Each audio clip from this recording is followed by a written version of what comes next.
Assalamualaikum warahmatullahi wabarakatuh. Halo sahabat Bimbela, bertemu lagi dengan kami di Bimbela Channel. Sebelum kita masuk ke video, untuk berlangganan video-video kami seputar P3K, sahabat Bimbela bisa klik subscribe, like, dan juga komen. Jangan lupa bunyikan lonceng notifikasinya. Terima kasih. Baik, langsung saja kita masuk ke pembahasan soal tryout di SMPKB yang pertama, teman-teman. Pemerolehan kewarganegaraan yang bukan karena pemberlakuan asas ius soli dan ius sanguinis disebut A. Permohonan warga negara, B. Pernyataan menjadi warga negara, C. Pengajuan warga negara, D. Proses hukum warga negara, atau E. Proses kewarganegaraan. Baik teman-teman, untuk menjawab pertanyaan ini, terlebih dahulu mari kita belajar lagi tentang apa itu yang disebut ius soli dan juga ius sanguinis. Jadi teman-teman, ius soli ini adalah asas yang menentukan kewarganegaraan seorang berdasarkan dari tempat kelahirannya. Oke. Titik tekan ius soli ini adalah tempat kelahiran.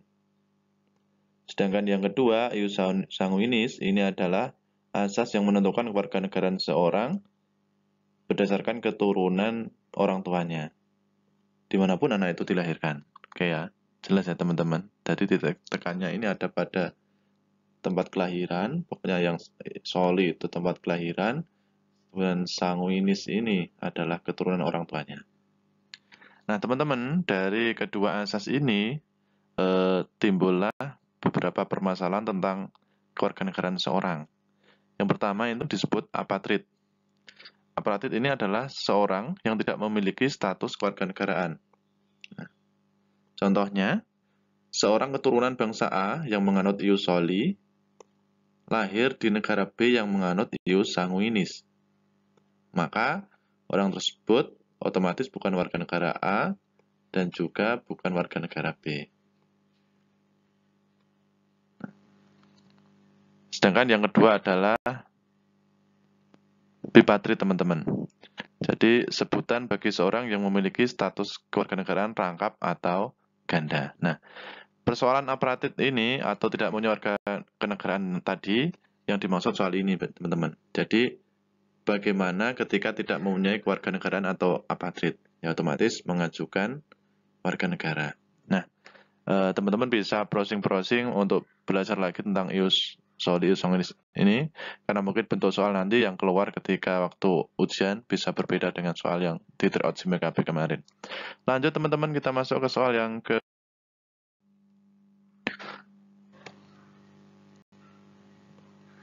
salah satu kegiatan menjawab pertanyaan atau membuktikan benar tidaknya hipotesis merupakan sintaks discovery learning berupa A. Pemvalidasian hasil temuan atau validating, B. Pengumpulan data atau data collection, C. Pembuktian hasil temuan atau verification, D. Pengolahan data atau data processing, dan E. Pernyataan atau identifikasi masalah, yaitu atau problem statement. Baik teman-teman, sintak keluar lagi. Jadi seperti yang pernah saya katakan dulu di video kami, bahwa untuk metode pembelajaran yang kaitannya dengan K13 ini memang sering keluar. Jadi sintak-sintaknya pun harus teman-teman hafalkan ya. Untuk kali ini adalah tentang discovery learning.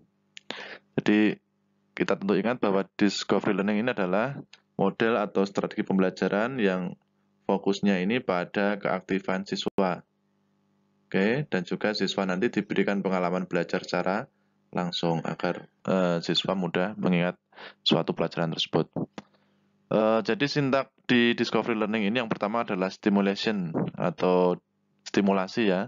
Jadi siswa ini diberikan rangsangan terlebih dahulu, yaitu berupa siswa nanti diberi materi siswa dibuat bingung dulu, kemudian dilanjutkan untuk tidak memberi generalisasi atau kesimpulan. Agar apa? Timbul keinginan dari anak ini untuk menyelidiki sendiri. Nah, guru dapat memulai dengan mengajukan pertanyaan, anjuran membaca buku, maupun aktivitas belajar yang lain yang mengarah pada persiapan pemecahan masalah.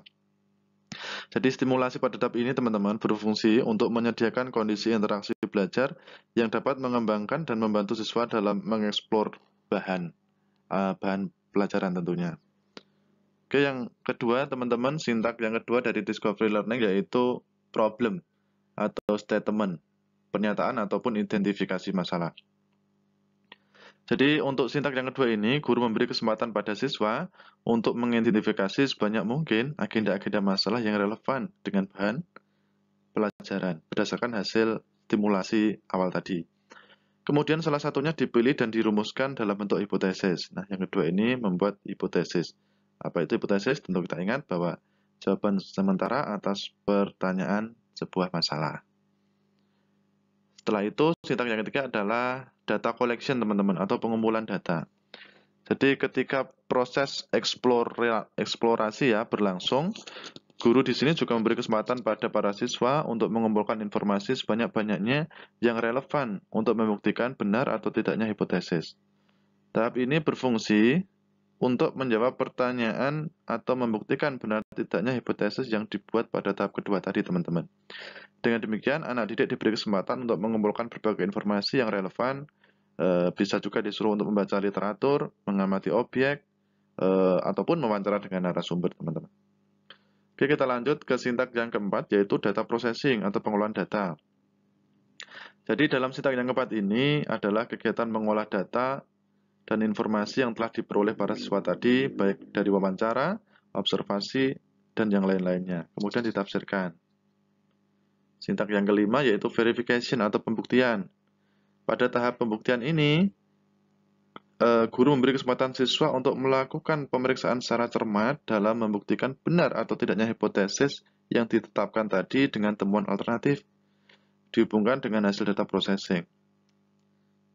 Yang keenam, teman-teman, yang terakhir, sintak dari discovery learning yaitu generalization atau menarik kesimpulan atau generalisasi. Nah, jadi bersama-sama guru dan siswa pada tahap terakhir ini membuat kesimpulan atas apa yang telah dilaluinya kelima tahap yang pertama tadi. Oke, teman-teman, kita kembali ke soal. Jadi, kegiatan menjawab pertanyaan atau membuktikan benar tidaknya hipotesis merupakan sintak dari discovery learning berupa jelas ya di sini pembuktian hasil temuan atau verification. Ini kata kuncinya saya kira jelas, di sini ada pembuktian, di sini juga ada pembuktian. Oke ya, jadi teman-teman. Baik, kita lanjut ke soal berikutnya. Nah, sebelumnya teman-teman ya ini ya di sintak ini memang harus teman-teman hafalkan karena ini sering keluar di soal P3K. Oke, kita lanjut ke berikutnya. Peserta didik berdiskusi menyusun rencana pembuatan proyek pemecahan masalah meliputi pembagian tugas, persiapan alat, bahan, media, sumber yang dibutuhkan. Aktivitas pembelajaran di atas merupakan model project based learning pada sintaks. Nah, ini sintak lagi teman-teman. Kali ini bukan discovery learning tapi PJBL ya, project based learning. Oke. Karena sekilas tadi di atas juga ada proyek ya, pembuatan proyek. Oke, ya ini. Oke, mari kita bahas tentang sintak dari PJBL ini, project based learning. Jadi yang pertama itu pertanyaan mendasar langkah kerjanya ya. Jadi guru menyampaikan topik dan mengajukan pertanyaan bagaimana cara menyelesaikan sebuah masalah. Untuk peserta didik di sini aktivitasnya mengajukan pertanyaan mendasar apa yang harus dilakukan peserta didik terhadap topik atau penyelesaian masalah. Oke. Yang kedua, sintaknya adalah mendesain perencanaan produk karena nanti tujuan ending akhirnya adalah produk. Jadi guru memastikan setiap peserta didik dalam kelompok memilih dan mengetahui prosedur pembuatan proyek atau produk yang dihasilkan. Nah, jadi semua anggota dalam sebuah kelompok harus tahu langkah-langkahnya, dan harus paham semua.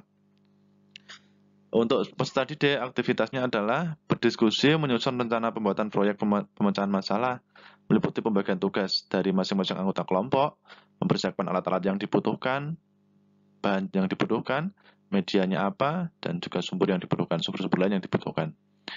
Yang ketiga, sintaknya adalah menyusun jadwal pembuatan.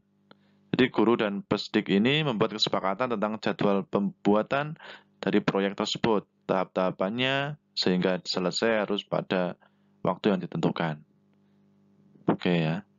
Kita lanjut ke sintak berikutnya. Yang berikutnya adalah memonitor keaktifan dan perkembangan proyek. kemudian yang nomor 5 adalah menguji hasil, dan yang terakhir adalah evaluasi pengalaman belajar. Jadi ada 6 ini teman-teman ya. 1, 2, 3, 4, 5, dan yang terakhir adalah evaluasi atau pengalaman belajar apa yang didapat dari siswa tadi. Jadi dari soal ini adalah peserta didik berdiskusi menyusun rencana pembuatan proyek pemecahan masalah meliputi bagian tugas, persiapan alat, bahan, media, sumber, dan ditentukan.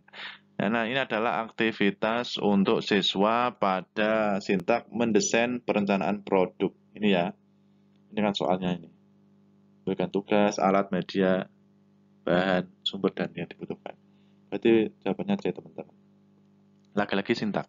Silahkan teman-teman hafal ya. PBL, PJBL, ataupun Discovery Learning itu memang yang sering keluar.